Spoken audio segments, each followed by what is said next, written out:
What problems are you dealing with in your life right now? Do you feel like giving up? Times are hard and you're not strong. Well, I know the answer for you, and it will lead to real truth.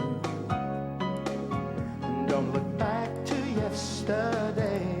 Now there are answers. Tomorrow's on the Welcome to Live. And welcome to Live Prayer. I'm Bill Keller. Thanks for being with me on this Friday night. Wow, it's been a weird week, you know. When we have these weeks where you get the day off in the middle, and just makes for kind of a weird flow to the week. But fret not, my friends. Back to normal routines next Monday, right? For a lot of you, I know this is the wind down of your holiday vacation time. You're going to have to get back into the real world in a few days, but you still got a couple days to enjoy yourself. For those who really have never left the real world, welcome to the program tonight. I'm Bill Keller, founder of liveprayer.com, world's largest interactive Christian website. Reach a little over 2.5 million folks every day via the internet. Web address on your screen, liveprayer.com. Check it out. Lots of great content, unique content from 20 years of being online, on the front lines. Definitely content. Just so you know, we've got some Spurgeon stuff and a few things like that, but virtually everything on our website, the writings, that's all from the daily devotionals I've been writing every morning for 20 years. You can find those under our resource tab. There's also a sign up link on the daily devotional page. So if you don't get it in your email every morning, you can start getting it. It's free, doesn't cost anything. About a 3 to 5 minute read every morning, different topic, different issue, 7 days a week. So you can get your spiritual man up and running and ready to go along with your physical man every morning, okay? And but the videos, all the video stuff on the website, thousands and thousands from old TV programs, media appearances.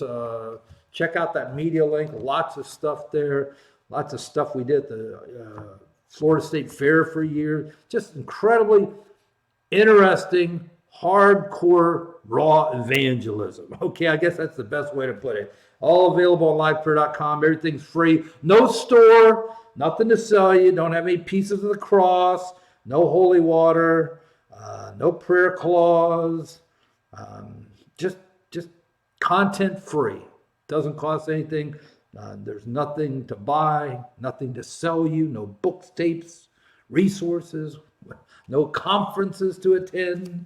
You know, book your trip to the Bahamas and come join me on a cruise. None of that stuff.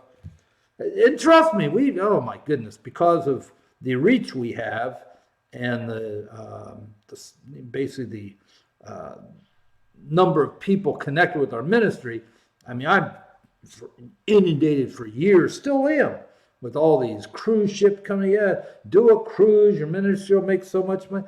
And you know, I've actually thought about it a little bit, but you know, if you want to go on a cruise, take a cruise. And I understand there's some great, the Gaithers have a cruise, all these ministries, that's fine. You know, I'm kind of stuck here because I have to put out content for lots of people every day via the daily devotional 5 nights a week on the TV program. And I'm more concerned about basically using the technology we've got through the internet. And oh, by the way, if you didn't see last night's program on robots and AI, go look at that program. We keep, if you go to again on the website under the media tab is the Live Prayer TV. There's links to all of our various platforms we stream on: Facebook, Twitter, YouTube. Of course, our website's our main platform: Apple, Amazon, Roku, and we've got archives on several places. I know our Facebook page has the old programs, Twitter does, and YouTube. So you can find all the old programs. So if you ever miss a program, want to go back and rewatch, but if you missed last night, please watch that. Please watch that. And I had an interesting email from the program last night. Somebody said, I bet you're thinking about setting yourself up so when God calls you home, you can still preach to people through artificial intelligence. I told the guy, I said, you know what? Been in prayer for a lot of weeks lately about that very thing. So, and don't forget, I'll never forget in Genesis 50. Yeah, Genesis 50. You've got Joseph and his brothers, and his brothers were all afraid he's going to be mad at them. And he said, "What man meant for evil, God meant for good." And I know I was not trying to frighten or intimidate or scare people about all this technology and the bizarre ways that it could be used in the future, probably ways that we haven't even imagined yet. I'm just working from the information I've got right now, but I'm sure there's all kinds of things coming down the pike. But it's like everything else. It's like everything else. Listen, having been on the internet for 20 years now, and for at least the last decade now, getting over 40,000 emails a day for prayer, trust me, we've seen it all. And I cannot tell you how many lives have been destroyed by the internet. Marriages, families, careers, people killing. I mean, it's endless, the destruction. The wake of destruction is endless. But the internet is like any other tool. A shovel is not an evil object. A shovel is not an evil object. I mean, it's primarily used for digging holes, okay? But you can kill somebody with a shovel if you use it in a perverted way. Knives, there's nothing evil about a knife. It's got a purpose. Try spending any time in a kitchen without a knife. I mean, but there's lots of legitimate, good uses, proper uses for a knife. But I couldn't even begin to count how many people have been killed by knives. An instrument used in a perverted, perverse way for evil purposes. Internet's the same way. And whatever this new technology that's coming down the road, however it's going to roll out, I have no doubt, like I warned you last night, that there's going to be a lot of evil purposes at work in using that time. But live prayer is a great example. I talk about the wake of destruction on the internet. We know of 1.3 million people around the world that over these last 20 years that we know of have come to faith in Jesus. I have no clue how many more people. I don't know what the real number is over that. That's only how many books we've sent out from people that have made that profession of faith for Christ. So, I mean, while the internet's been used to destroy lives, we've been able to harness this wonderful technology to bring people not just life and life more abundantly, but everlasting life through faith in Jesus Christ. And get his word out to the multitudes in ways could have never done. So and that's another reason why, I really never got into a lot of these. Listen, it'd be nice to have a nice, 5-day cruise, maybe with 200 people that are plugged in live. No doubt that'd be very, very nice. But you know what? I got to be honest with you. 2.5 million people get the daily devotion every day. We're just now getting tracking numbers together on the TV program.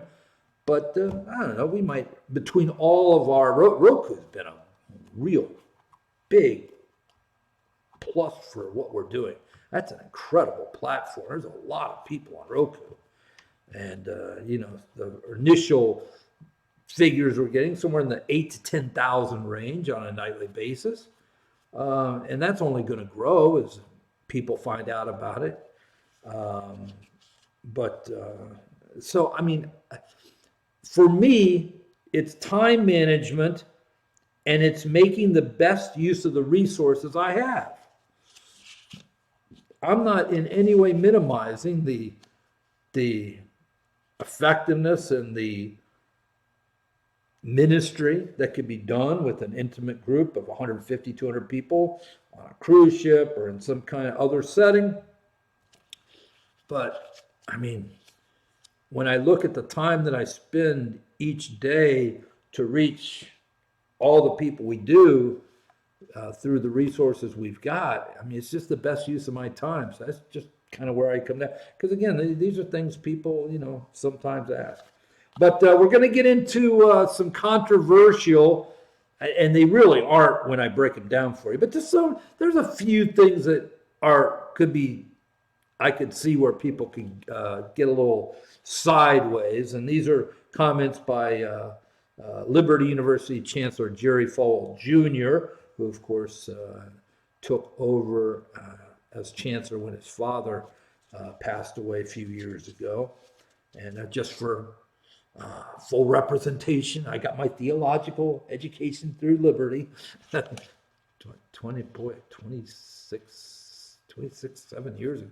No, 2, almost 30 years ago now. Wow, 28 in some years, almost 29 years.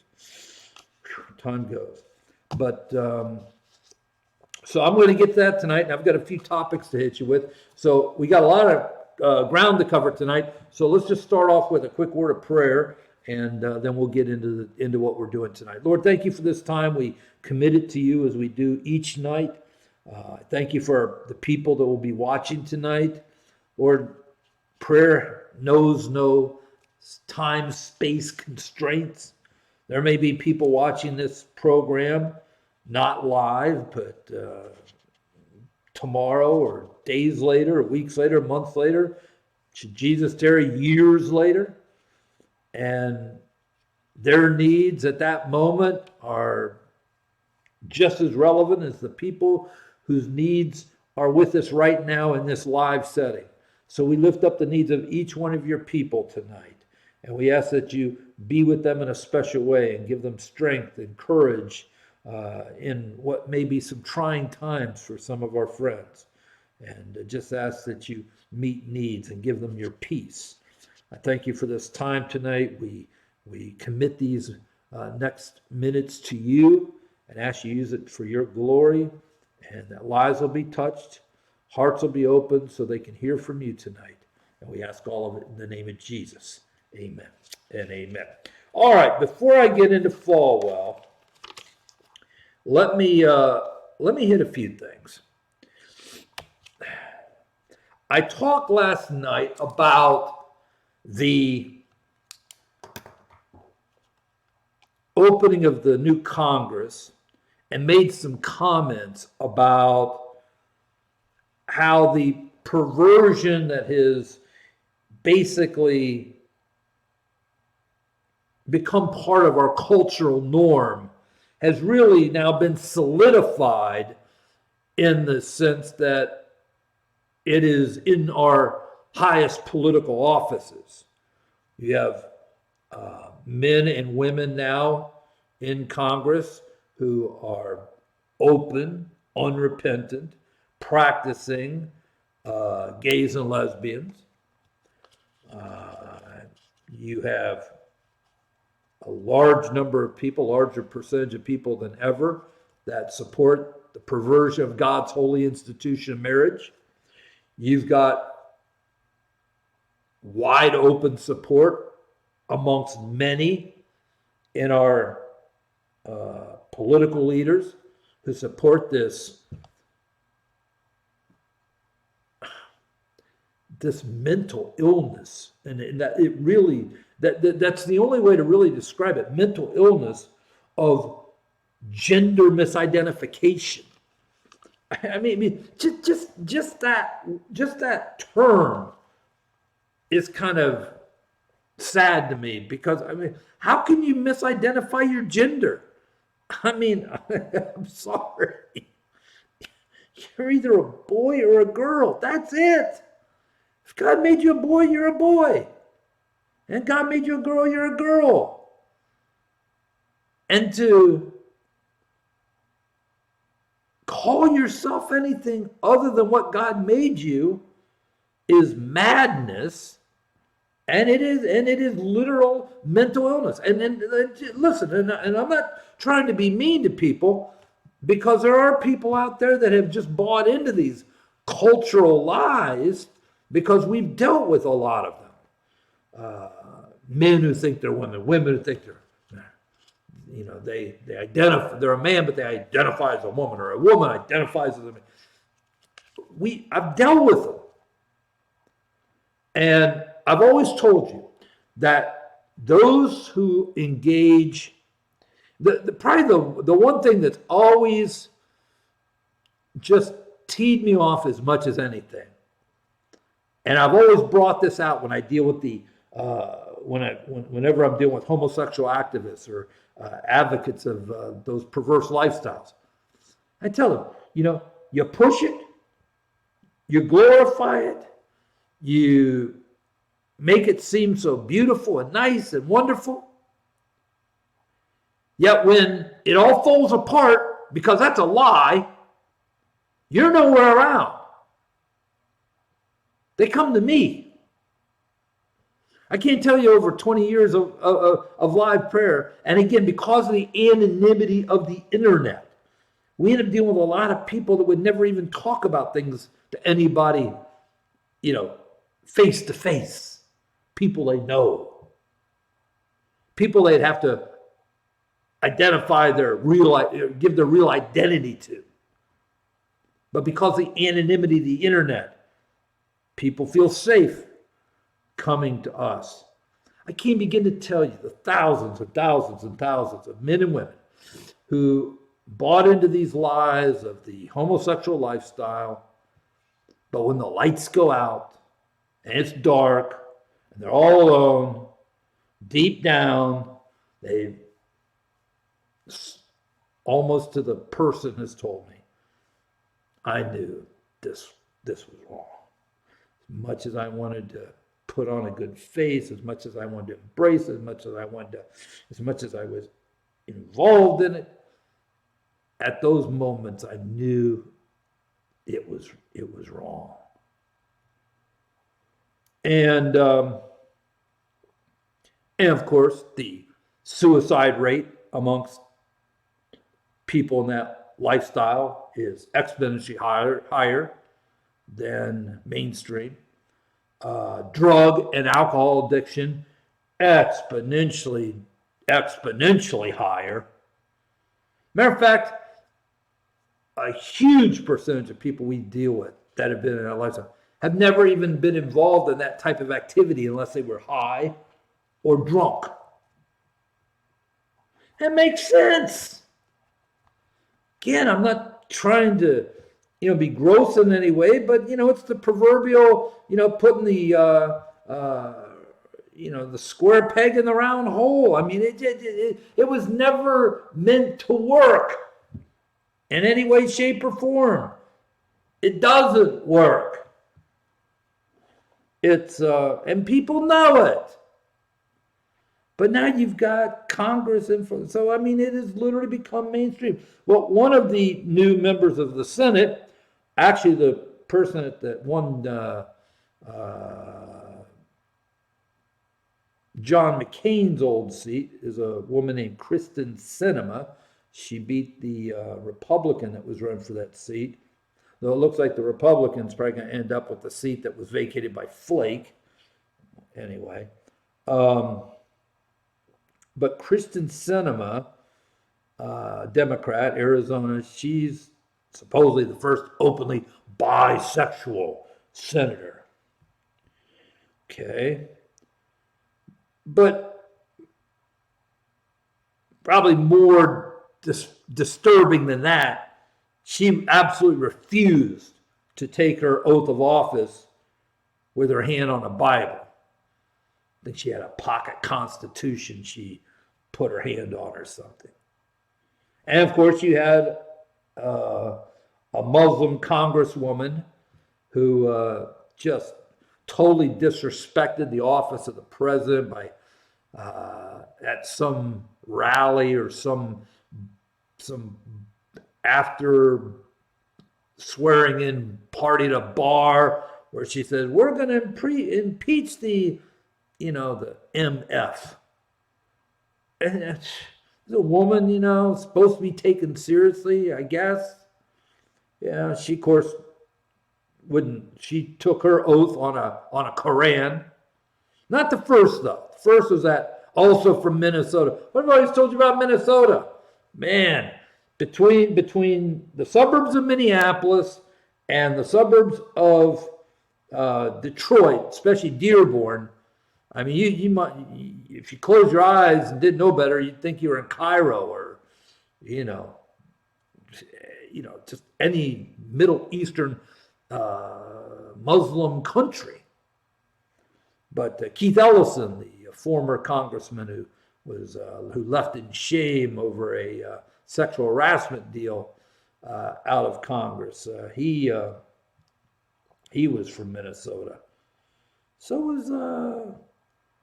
was the guy that used to be on Saturday Night Live. Yeah, he was another one that. Oh, actually, he was the one that left over the sexual harassment. The guy used to be on Saturday Night Live, Al Franken. I always want to call him Smalley. That was his character on Saturday Night Live. Anyway, he's the one who resigned over harassment charges. Ellison didn't run again because he's now the Secretary of State of Minnesota. He ran for Secretary of State, and even though he had some very legitimate sexual harassment and sexual abuse charges against him, I guess it didn't matter to the people of Minnesota.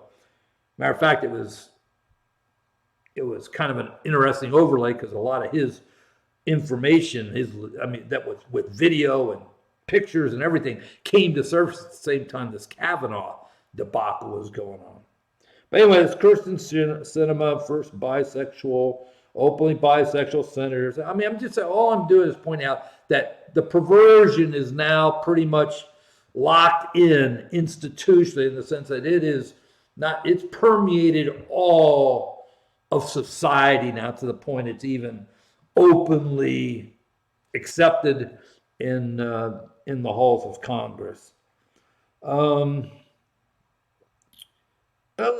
that same vein, Kevin Hart, who's a comedian, he was going to host the Oscars. I guess, I don't know, 7, 8, 10, 12 years ago. He had some tweets that were basically inflammatory against homosexuals, used inflammatory language to identify people who chose that sexual perversion. And because of that, the thought police, the social media thought police, basically forced him into backing out of hosting the Oscars. I mean, this whole social media thing is a nightmare. Trust me. We see it every day. And but now Ellen, and this is the quick point I want to make on this. I don't want to spend much time on it. But Ellen DeGeneres, of course, she's this beloved talk show host, a long time, advocate for the perversion of homosexuality in this country, the perversion of God's institution of marriage in this country. For some reason, she's out there telling Kevin Hart that, he's forgiven and the Oscars ought to have him host the show anyway, and people need to leave him alone. And because Ellen's forgiven him, all the other people in that perverted community need to forgive him too.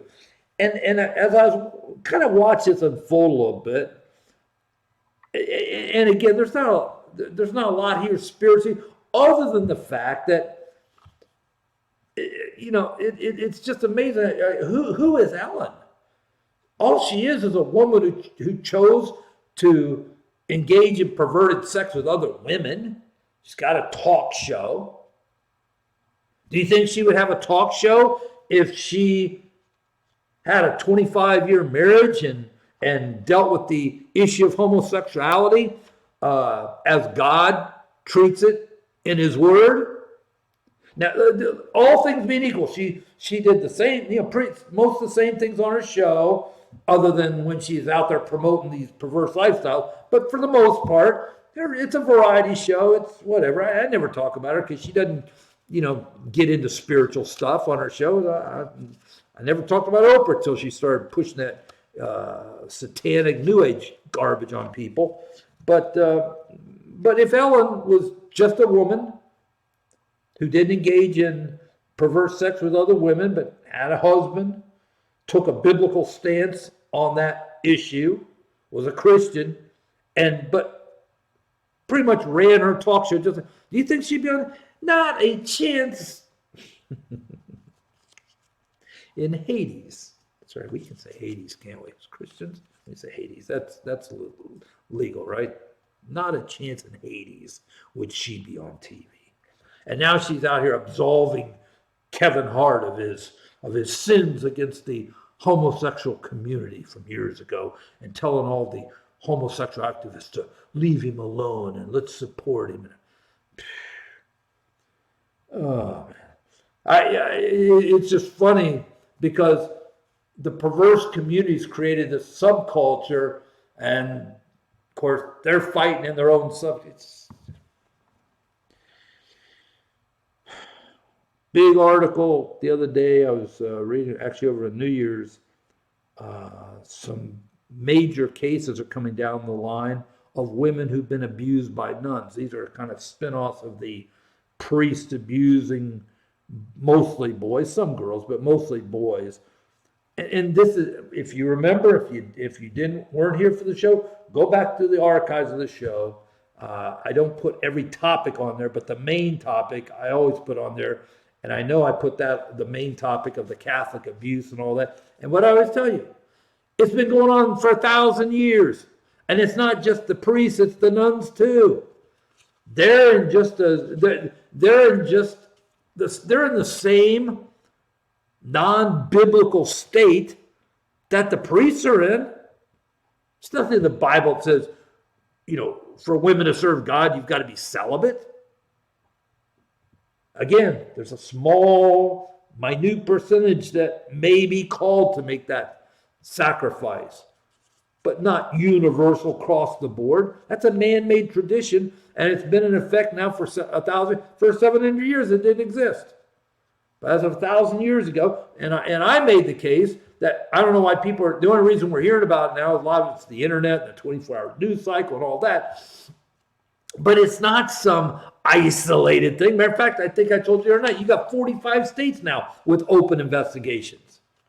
And I guarantee those investigations they went to, they can go back to whenever that state became a state. I mean, this has been an issue in the Catholic Church, in Catholic Church agencies, which are all ultimately run by the priests and the nuns, whether it's Catholic Charities or whatever. Now, you've got a lot of lay people in these organizations, I understand. I'm talking about those who are the priests and the nuns that ultimately run these organizations, whether it's a parish or a Catholic agency, whatever. This has been going on for 1,000 years. This didn't start yesterday. And that night I remember specifically taking a few moments to share that if you think this isn't going on with the nuns and girls, and probably nuns and boys to some extent, you're crazy. Because again, it's just it's a totally unnatural way to live. And God never demanded people live that way in order to serve him. It's a total fabricated, man-made rule that has no foundation in the Bible. None. And so I think you're going to start seeing a lot more of those as well, because this is it's all wide open. And again, it's not just in the United States. You're now starting to see these things popping up in Europe and South America, and now it's everywhere, wherever the Catholic Church is, and they're a worldwide operation, okay? Wherever they're at, this is going on. And it's going on for 1,000 years, not just since 5 weeks ago. And these aren't isolated incidents. I mean, if the average sexual abuse of a child if the average sexual abuse of a child in a given profession is, let's just say it's half of 1%. I'm just using a number, okay? For Catholics, it's probably 2% or 4 times. And again, the reason it's a multiple of 4 is because of the unnatural, unhealthy, unbiblical way in which they're supposed to live. Again, not every priest and nun molest kids. It's a very small percentage. But as a percentage, it's a higher percentage than any other profession or any other segment. Okay? I guarantee there's Methodist preachers that have molested children.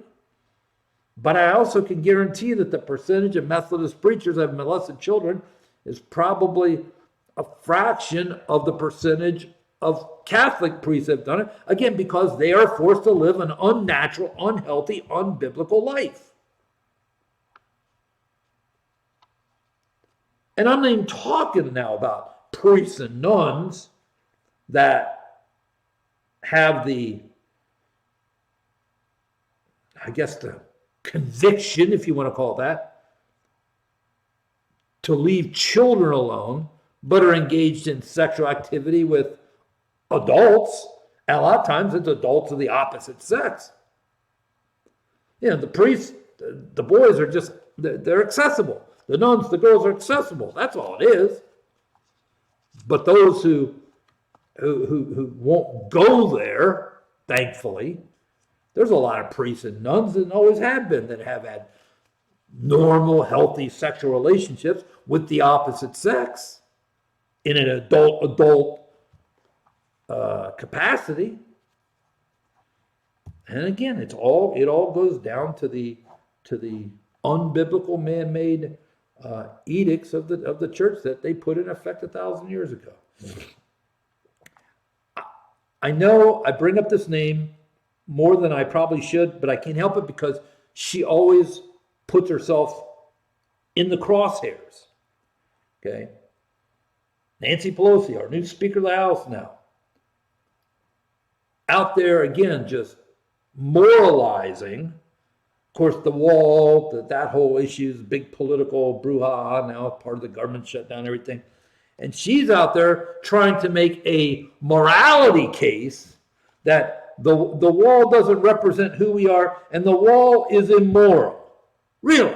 Well, Nancy Pelosi, who professes to be this great Catholic, if the wall is immoral, I think she needs to get on the phone tomorrow morning, call the Pope and tell him to tear his wall down.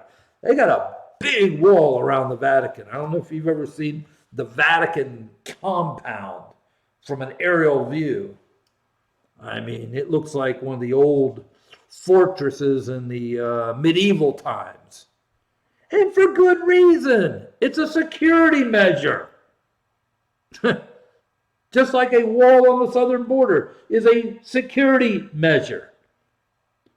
And the thing that galls me about this woman, listen, if she was just making, if she was just dealing with this from a political standpoint, I wouldn't even be talking about it right now.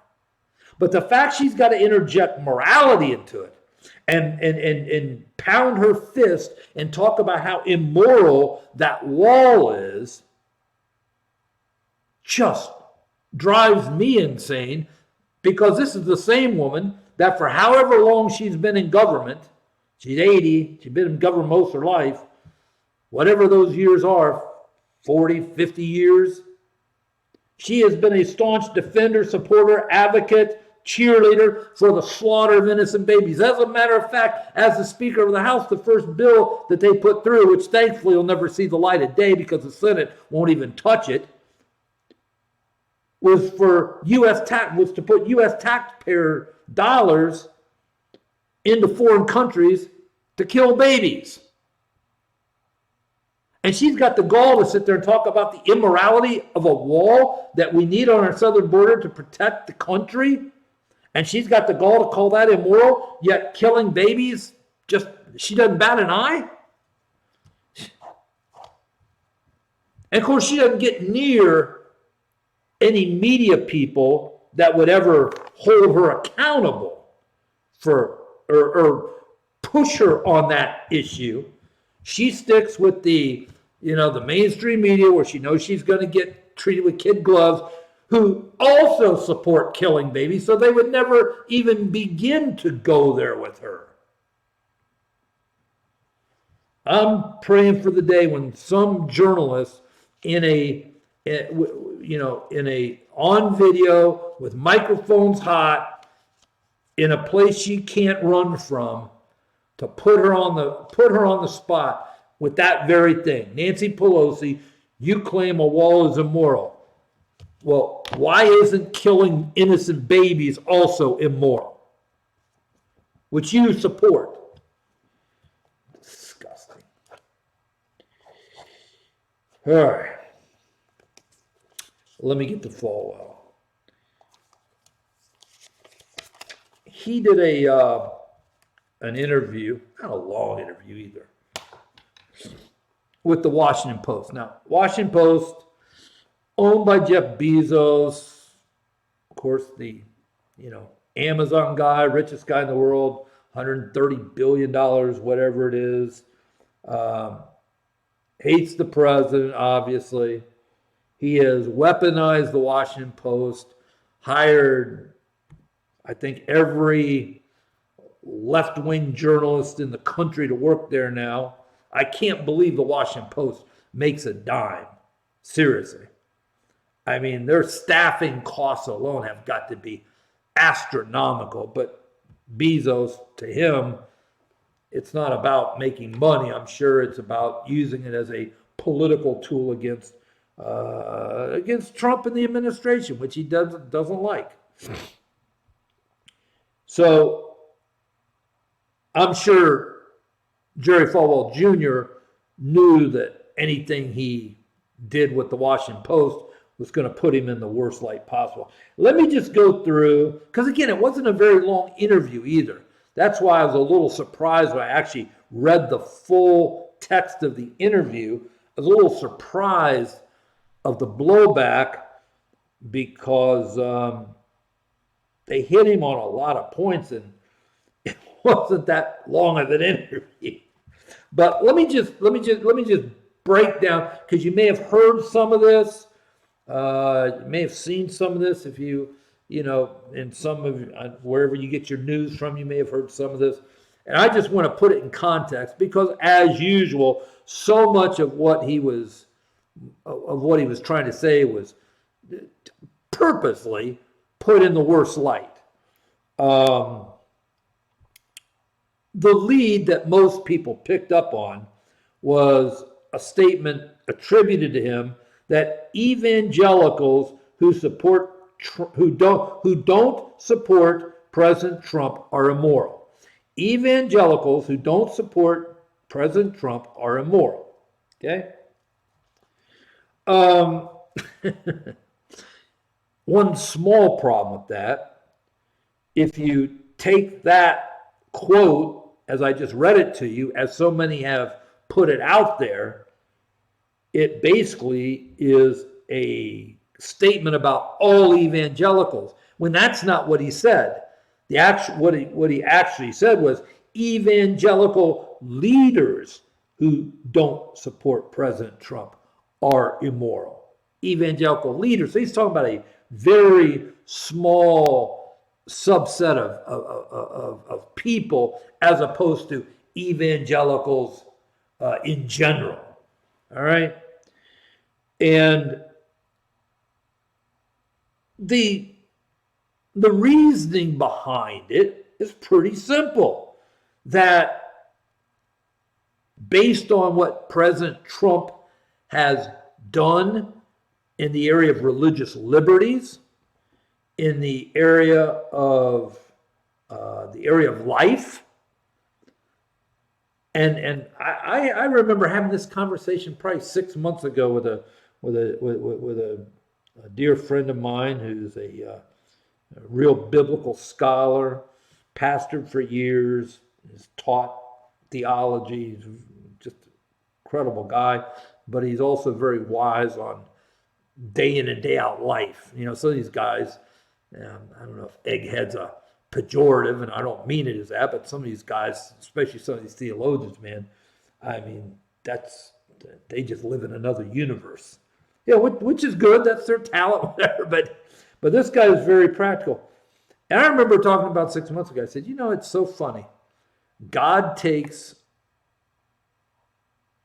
a guy like a Donald Trump. Now, I'm 60 years old, okay? So I've lived my adult life literally watching Donald Trump live his for the most part, because he's lived his life in the media really ever since his 30s. So for the last 40 years, he's pretty much lived his life in the media. And his media presentation, which again, a lot of it was hype, but I mean, you cannot even begin to question the fact that hype or whatever, the guy's had tons of money with all the things he possesses now, has now. I mean, the guy's lived a very extravagant life. And don't forget, he came up really in the 80s. And that was that was Walt. I mean, this is back when I was in my old life, you know, running in fast circles and the stock market. This is back in the 80s with Wall Street and Michael Milken and all that stuff going on. It was called the Me, you know, cocaine was everywhere and people were making money. And I mean, it was the Me generation of the 80s. You know, Dallas and Dynasty and all that. Then you float into the 90s where, you know, it kind of cut back a little bit, but it was still a fast life. Then you get into the 2000s. Anyway, so I've watched Trump for 40 years live his life in the media. And I was telling this friend of mine, I said, you know, here's a guy, you know, he's lived this extravagant life, you know. Robin Leach, you just died, by the way. Remember him? Lifestyles of the Rich and Famous, the British guy, Robin Leach. Champagne, caviar dreams, champagne wishes, whatever that statement was. Trump was on that show all the time. That's when you had those entertainment shows starting, Entertainment Tonight. John Tesh, remember him? He piano player, hardcore Christian, by the way. Him and his wife, the dark-haired woman, she played in a 90s nighttime soap called Hotel. Connie Selleck, I believe her name is. Very serious Christians, both of them. Actually had a chance to meet them in New York back when we were doing the Ground Zero Mosque back in late 2010. Anyway, so Trump was on all those shows. And of course, because, you know, he owned Mar-a-Lago, he owned Trump Tower, he was at the Trump Airlines, he owned a USFL football team for a few years in the 80s when they were trying to compete with the NFL. You know, he had the casinos, of course, in Atlantic City, you know, just all this stuff, glitz, glamour, whatever. Of course, his life was being played out in public on purpose. I mean, this was very purposely orchestrated. And of course, you know, so went through his first wife, and then the affairs, and then the divorce, and then his second wife, Marla Maples, and the affairs and the divorce, and then, of course, now Melania. And of course, we've seen some of the early days of that marriage play out with the things going on now with the porn star and the Playboy. The guy was, I guess, a hedonist would be probably the best terminology. A hedonist. He would have been great back in the days of Caligula. Okay, that type. Here's this flawed human being from every moral aspect that you want to go down. And here's the guy that God taps to lead our country for a period of time. And in the process, he's moved the U.S. Embassy from Tel Aviv to the rightful capital of Israel, Jerusalem. The eternal capital of Israel. Was from day one, always will be the capital of Israel. He's, of course, great friends with Netanyahu, and even though the United States has always had a very close relationship with Israel, although the 8 years of Obama, because his affinity for Iran and the Muslim community, strained that to a great degree, we still supported him financially and all that, even through that. But once Trump got in, I mean, we're just all in, which is fine. I've always said a lot of our blessings come from the fact that we have Genesis 12 is still in effect. I'll bless those who bless you and curse those who curse you. Still in effect, my friend. And I believe that may be the only thing that's kept us from seeing God's ultimate wrath on our country. Just being honest with you. That's my gut. Anyway, yeah, here's the guy that God tapped who's taken a stand like no other on Israel, been the most pro-life president that we've ever had. And I'm not just talking about words, I'm talking about deeds. The only thing he hasn't done yet, and we'll see if he can, he hasn't got, the only one thing that he hasn't been able to do is get Planned Parenthood defunded. And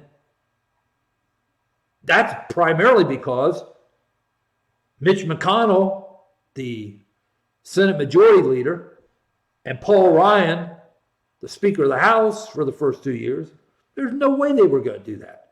And I know they're Republicans and they talk about it. They're liars. There's as many Republicans that are getting paid off and pieced off by Planned Parenthood as Democrats. Trust me when I tell you that. But he's been strong on the life issue.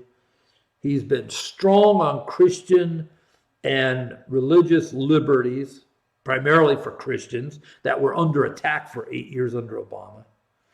And I just said, it's just amazing how God takes, such a flawed guy like that. And he came back with his usual wisdom. He said, yep, but look, he used me, he used you. And while our flaws may not have been public as Trump, they're just as real in the eyes of God. He's right on that. Just like it says in Romans, we've all sinned and come short of the glory of God. So when Falwell says that evangelical leaders who don't support Trump are immoral, that's what he's talking about, in the sense that this guy he wasn't elected to be the pastor of the United States. He's a politician. And I've always talked about the delineation between the political leader and the spiritual leader. God had that delineation. In the Old Testament, you had the king, the political leader, and you had the spiritual leaders, the priests and the prophets. And it's so funny how nothing's really changed, because you can take that setup and put it into today, and it's the same thing. You've got the political leaders. It's not a king, it's a president, okay? And the politicians under him. And then you got the spiritual leaders, the pastors and the prophets. And in the old days, the priests were pretty much like today's prophets. They're like T.D. Jakes. They didn't have 7 Bentleys, but they probably had 7 of the best, fastest camels you could find. And the prophets went around wearing sackcloth and ashes and eating cow dung, the meal of the prophet. While the religious leaders of the day were. And if you ever want a vision of the religious leaders of the days in the Old Testament that perfectly is transferred to today, it's got to be the priest Eli. He's the guy that had the wicked sons. Remember him? But he was so big and so fat that his death is recorded in the Bible. he fell off of his stool, hit the ground, and apparently he exploded. I mean, literally his guts exploded all over the floor. That's how big and fat he was. And I've always thought, what a great word picture for so many of the priests of today with their multi-million-dollar mansions, numerous multi-million-dollar mansions, private jets, Bentleys, walking around in $10,000 suits and the whole 9 yards. Anyway, so, but here you go. You got Trump. So that's what Falwell was talking about when he said it's immoral, because this guy was never designed to be a pastor of the country. We're not a theocracy. But he has led, while his past life has been filled with every kind of immorality you could probably name, he is currently leading this country as morally as anybody else has for a long time in terms of what he's actually doing, his policies, what he's actually getting accomplished. So he's not talking about Trump's personal conduct, although we're going to get to that in a second. And then they asked him a question that again got taken out of context. Is there anything he could do to lose your support? And he said no. One word answer, no. And the interviewer said, well, that was a short answer. And then, which never gets reported, he then clarified what he said by what he meant by his one word answer of no. He said, no, because I trust him to do what's best for the country. I've watched him for years now. I've spent time with him. I've talked to him. I've got a sense of his heart. And I trust this man that he's going to do whatever he's going to do during his time in office is going to be in the best interest of the country. So it wasn't like he can't do anything to lose my support, and you can start naming all kinds of things that would cause. But his answer of no was from the standpoint and based on his personal interaction for years with President Trump that he's convinced that this guy is not only serious, but he actually trusts him to always do what's best for the country. And of course, then the interviewer had to get into, I had to go to Trump's previous life, which is true. Said, aren't you a hypocrite supporting a serial adulterer, a serial liar, a man who basically lived with no morals or ethics? And Falwell's reaction was, well, number one, and again, Romans 3:23, we've all sinned and come short of the glory of God. But he said, I don't support him because of his past behavior. I support him because of his policies. And he threw this in, again, nobody talks about this, and since I've known the man, and all of the Christian leaders that he has gathered around him for years have known him, since we've known him, he hasn't lived that way. Now, who knows? He might be having, prostitutes flown in from all over the world every night. I don't know. I don't think so. Because the way the press is on this guy, I think if he, accidentally, spit on the White House lawn, it would be big news. And Falwell's basic comment was, since I've known him, since he's been in this office, he has been of the highest morality, integrity, and everything you could ever ask from a leader. Did he always live that way? No, of course not. We know that. But I'm not supporting him because of who he was. I'm supporting him because who he is and because I think he's best for this country. And then he probably made the one bad comment where he kind of, the interview obviously made it seem a lot worse, but he made a comment that impoverished people never gave people jobs or gave much charity. And that's the big thing he's been getting hammered on. And I can see why. Now, he's right about it. Basically, he's making a statement that a lot of people make in just a structural and common sense way that, you know, people with no money don't hire workers. The people that hire workers are the people with the money. So, I mean, in that sense, he's right. But it did come across as attack on the poor. And when he said that, you know, poor people can't give people jobs, and they don't give much charity. And of course, everybody jumped, well, what about the widow with the two mites? And they're right about it. And they're right. That's a legitimate argument. That's a legitimate criticism. And I know he wasn't trying to denigrate poor people or what poor people can sacrifice.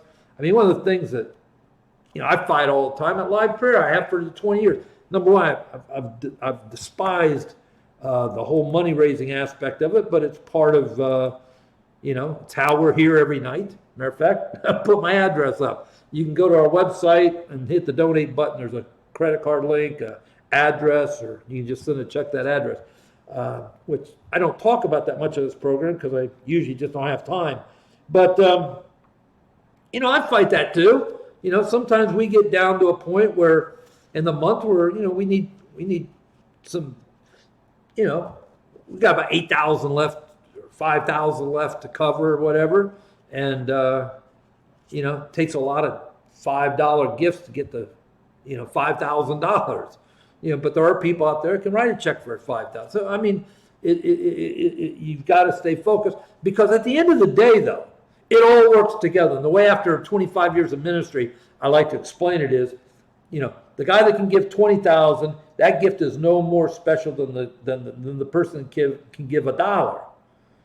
Because at the end of the day, it takes the 20,000 and it takes $1 and everything in between all working together to total the sum that's necessary each month. Okay? And again, you go back to the widow's mite. You know, Jesus said she gave more than everybody else, and they didn't understand that.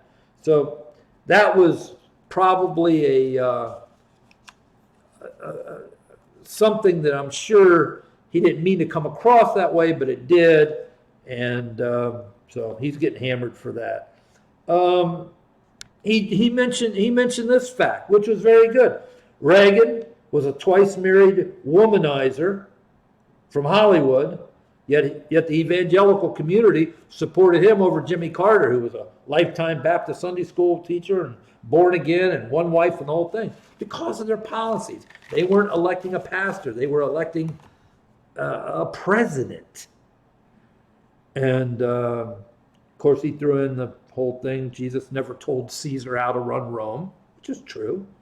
And Jesus did say, render unto Caesar what's Caesar's and God's what's God's. So, you know, it wasn't as bad as it made up. But listen, the secular world, the secular media, they're always going to look to rip to shreds anybody who's taking a Christian stand in a public arena, especially like the Washington Post. There's nothing he could have said that would have not been controversial, because number one, they would have spun it that way, and the vast majority of the people that read it are either non-Christians, Christian haters, or what we talked about the other night, liberal Christians who think people like Falwell are ungodly.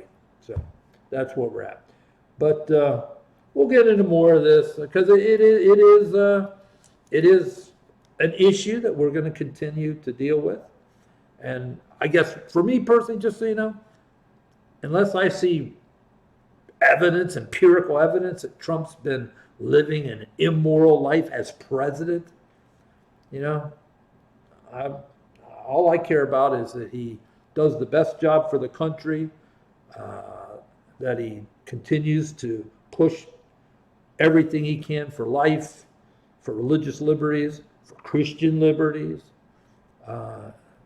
and keep us protected.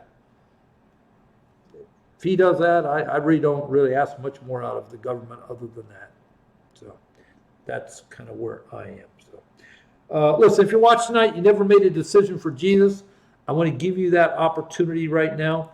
Bible says that you're saved not because of words, but because of faith. The faith commitment you make in your heart on your own, by your own commission, by your own, it's something you have to purposely do. It's not something anybody can do for you. It's a commitment you and only you can make. But if you'd like to make that, pray with me now, as the words will be really a verbal guide for what's happening in your heart. Lord, I come to you tonight, confessing my sins to you, asking you to forgive me of my sins. I believe in my heart tonight and confess with my mouth that Jesus is my Lord and my Savior. Come into my heart, Lord Jesus. I invite you in tonight. And from this day forward, I will live for you. I will serve you. And I thank you for loving me enough to die for me and my sins. And I give my life to you tonight. In Jesus' name I pray. If you made that commitment, my email address is on the screen, bkellerliveprayer.com. Drop me a quick email. Let me know you made that decision. I'll send you out a book. Won't cost you anything. I'll pay for it. If you need prayer for anything, please don't hesitate to email me. That's why we're here, okay? Love and care about you so much. Have a great weekend. If you're a football fan, got some good playoff games this weekend. Man, it should be a good playoff season. Everybody's so even. Have no clue how this is going to turn out, but that's why it's exciting. And we'll be back here on Monday night at 11 Eastern to see you again, okay? God bless you. Have a great weekend. What problems are you dealing with in your life right now? Do you feel like giving up? Times are hard.